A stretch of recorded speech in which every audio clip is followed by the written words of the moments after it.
তিনি রক্তাক্ত হাতে তার দলকে সংকেত দেন, এগিয়ে যাও, মিশন পূরণ করো। সেনা ক্যাপ্টেন আরিফ রহমানের নেতৃত্বে একটি বিশেষ কমান্ডো দল শত্রুপক্ষের গুরুত্বপূর্ণ ঘাঁটি ধ্বংসের দায়িত্ব পায়। তবে এই মিশন সহজ ছিল না।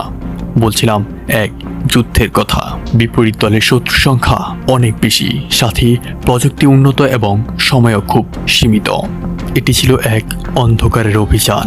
রাত গভীর হতেই দলের ক্যাপ্টেন আরিফ তার দল নিয়ে নির্ধারিত এলাকায় প্রবেশ করেন। চারদিক নিস্তব্ধ, শুধু রাতের পাখিদের শব্দ শোনা যায়। তখনও শত্রুপক্ষের টহলদাররা সজাগ। স্লাইটেস্ট ভুল মানেই নিশ্চিত মৃত্যু। এরই মধ্যে শুরু হয়ে যায় প্রথম সংঘর্ষ। হঠাৎ এক শত্রু সৈনিকের নজরে পড়ে যায় কমান্ডো ইউনিটের একজন সদস্যকে। সঙ্গে সঙ্গে অ্যালার্ম বেজে ওঠে। চারপাশ থেকে বুলেটের ঝড় শব্দ শুরু হয়। ক্যাপ্টেন আরিফ নির্দেশ দেন, ডান দিকে ধরে এগিয়ে যাও, কভার দাও।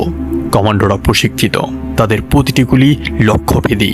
ধীরে ধীরে তারা সামনে অগ্রসর হয়, কিন্তু শত্রুর সংখ্যায় তারা অনেক পিছিয়ে। এভাবেই চলে আসে এক বিপদের মুহূর্ত। তখন অভিযান প্রায় শেষ পর্যায়ে, কিন্তু তখনই ঘটে ভয়ঙ্কর কিছু। একটি বিস্ফোরণ ঘটে এবং ধোঁয়ায় ঢেকে যায় চারপাশ। ক্যাপ্টেন আরিফ আহত হন, কিন্তু মিশন ছেড়ে দেওয়ার কোনো সুযোগ নেই। তিনি রক্তাক্ত হাতে তার দলকে সংকেত দেন, এগিয়ে যাও, মিশন পূরণ করো। প্রিয় বন্ধুরা, এভাবেই তারা একসময় এই গল্পের বীরত্ব এবং বিজয়ের অধ্যায়ে পৌঁছায়। শেষ মুহূর্তে কমান্ডো ইউনিট শত্রুদের অস্ত্রাগার উড়িয়ে দিতে সক্ষম হয়। শত্রুর ঘাঁটি ধ্বংস হয়ে যায়, কিন্তু